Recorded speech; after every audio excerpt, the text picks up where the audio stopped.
Cette vidéo va vous montrer comment créer une grille informatisée. Tout d'abord, entrez dans votre cours Moodle, activez le mode édition et ensuite, dans la section désirée, cliquez sur Ajouter une activité ou une ressource, sélectionnez l'activité Devoir, puis cliquez sur le bouton Ajouter.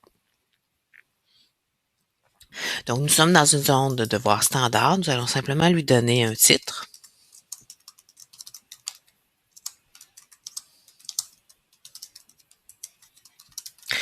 Ensuite, dans la description, nous pouvons ajouter des informations qui nous concernent.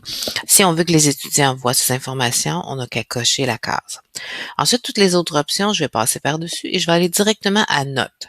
Et dans la note, je pourrais mettre une note avec un certain nombre. Disons, mettons que ça va être une note sur 30. Voilà. Et dans évaluation, la méthode d'évaluation qui va être choisie, ça va être la grille d'évaluation. Voilà. Et ensuite, je clique sur Enregistrer et afficher. Donc, j'ai une zone de devoir. Vu que j'ai choisi la grille d'évaluation, il me donne deux choix qui sont nouveaux. Donc, tout d'abord, définir un formulaire d'évaluation ou créer un formulaire d'évaluation à partir d'un modèle. Donc, dans le premier choix, nous n'avons pas de grille créée encore en mathématiques. Donc, je vais définir un formulaire d'évaluation. Je vais lui donner un titre.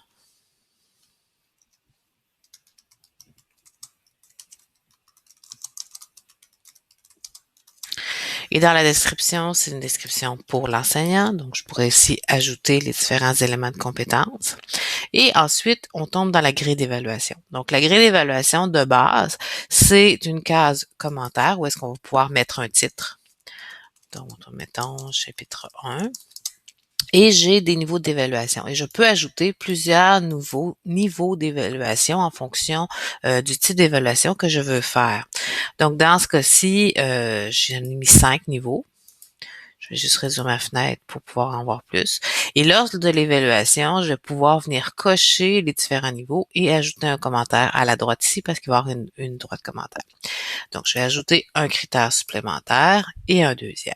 Donc, vu que c'est le titre, dans le titre, je ne veux pas vraiment donner de points au titre. Donc, je vais simplement enlever quelques niveaux, mais je suis obligée malheureusement d'en garder deux parce que sinon, il va refuser la fiche. Donc, deux niveaux, donc le 0 et le 1. Ce que je vais faire, par contre, je vais spécifier que c'est une case titre et je vais mettre 0 point. Donc, que l'étudiant ait le titre ou non, ça influencera pas sa note globale. Par contre, pour les autres compétences, comme par exemple calcul à l'aide de variables, ici, je pourrais mettre, j'ai une faute, on va venir la corriger tout simplement. Donc, vous voyez que c'est vraiment une zone de texte standard. Et lorsque je clique sur Enter, ou si je clique sur Enter, ça me donne un espace supplémentaire. Si je clique à côté, il va simplement accepter le contenu. Et je peux venir ici mettre des informations.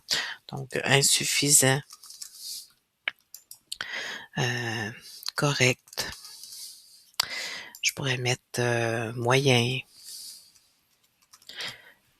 Oups.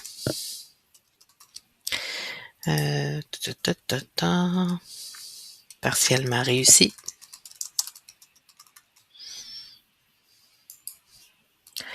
Réussi. Et excellent. Voilà. Ou je pourrais simplement laisser seulement les pointages. Donc, je peux ajouter autant de critères que je veux. Donc, je vais terminer ici en enlevant ceux qui sont vides. Qu'est-ce qui arrive si j'essaie d'enregistrer une grille qui n'est pas tout à fait complétée? J'ai deux options. Si j'enregistre comme brouillon, ça veut simplement dire que je vais enregistrer ce que j'ai déjà de fait et que plus tard, je vais revenir. Donc, la façon de revenir, c'est lorsque je clique sur le devoir. Dans le mode administration, vous pouvez aller dans évaluation avancée, ce qui va vous donner accès à votre grille. Et là, vous allez pouvoir la modifier. Donc, si je fais modification de la définition de la formule, je vais revenir à mon mode de grille. Je vais essayer quelque chose. Je vais mettre un titre sans rien mettre à ces niveaux-là ici. Et je vais ajouter un critère. Puis je pourrais avoir des questions avec des critères. Je pourrais avoir un critère avec des résultats différents. Donc, je pourrais avoir une question sur 3 points, un autre sur 5, un autre sur 6, un autre sur 10. D'accord? Puis si je vais écrire feu rouge. Voilà. Et je vais enregistrer ma grille parce que je juge qu'elle est prête à l'évaluation. Il me l'a laissé en brouillon. Pourquoi? Allons voir. C'est qu'ici, toutes les cases roses nous indiquent qu'il manque de l'information. Donc, c'est évident que si j'ai mis un titre, donc je devrais mettre des noms de critères. Donc, si je devrais mettre, mettons, 0, 1, 2, 3, 4, 5, qui deviennent des indicateurs pour la correction. Ici, je décide que bon, j'en ai pas besoin, donc je vais simplement supprimer à l'aide du X. Et vous voyez que chaque X ici représente une case, donc je pourrais en tout temps venir supprimer une case. Malgré que là, je suis plus conséquent avec ma grille, mais c'est simplement une démonstration. Quand je suis prêt, je clique sur enregistrer la grille d'évaluation et la rendre prête à l'usage. Ensuite, là, je n'ai plus d'erreur, donc il est accepté. Je peux faire deux choses. Soit la publier, donc une fois qu'elle est publiée, elle est disponible pour d'autres cours, ou la modifier encore une fois. Donc, je vais la publier. Il me demande, est-ce que vous autorisez? Est-ce qu'elle devienne publique? Oui, je vais cliquer sur Continuer. Si je reviens à mon cours maintenant,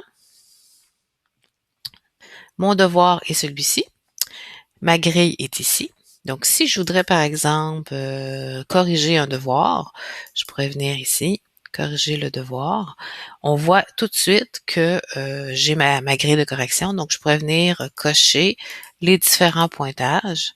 Et je pourrais même mettre un commentaire de feedback, c'est-à-dire une rétroaction, comme je fais dans les devoirs standards, et ensuite enregistrer.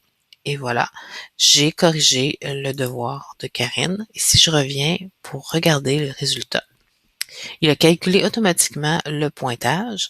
Donc, il m'a mis 8 sur 10. Mais comme je lui avais demandé un devoir sur 30, il a transféré directement à 24 sur 30. Voilà comment créer une grille informatisée.